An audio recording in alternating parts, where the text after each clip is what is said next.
თანამედროვე ტიპის მულტიფუნქციური სპორტ კომპლექსი სოფელ არაშენდაში გურჯაანის სპორტული გაერთიანების დირექტორის გელა დალაქიშვილის განმარტებით მეათე მოწვევის პარლამენტის მაჟორიტარი დეპუტატის დავით სონღულაშვილისა და ადგილობრივ ხელმძღვანელთა ერთობლივი ინიციატივით კომპლექსის აშენება 2 წლის წინ დაიგეგმა. კომპლექსი ხელს შეუწყობს მოსწავლე ახალგაზრდობის როგორც სულიერ ისე ფიზიკურ განვითარებას და მათში ცხოვრების ჯანსაღი წესის დამკვიდრებას.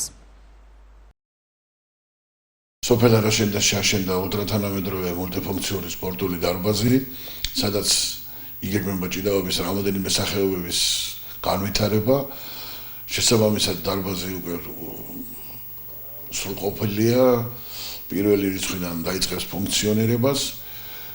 მუნიციპალიტეტმა სპორტულმა გაერთიანებამ უზრუნველყო შესაბამისი ინფრასტრუქტურით აღჭურვა, კვალიფიციური მწვრთნელებით და ძალიან სასიხარულოა, მადლობა ხელმძღვანელობას, რაიონის ხელმძღვანელობას, მადლობა ჩვენ დეპუტატს ბატონ დავითს, რომელმაც დაანონსა რამოდენიმე წლის წინ გურჯაანის მუნიციპალიტეტის სოფლებში 4 სპორტული დარბაზის აშენების შესახებ, რომელიც უკვე სისრულეში მოდის, როგორც მოიხსენებათ, გარდენახში აშენდა და უკვე ფუნქციონირებს ძალიან კარგად, ასევე არაშენდაში იგეგმება კიდევ 2 სოფელში ამ ყველაფრის გაკეთება.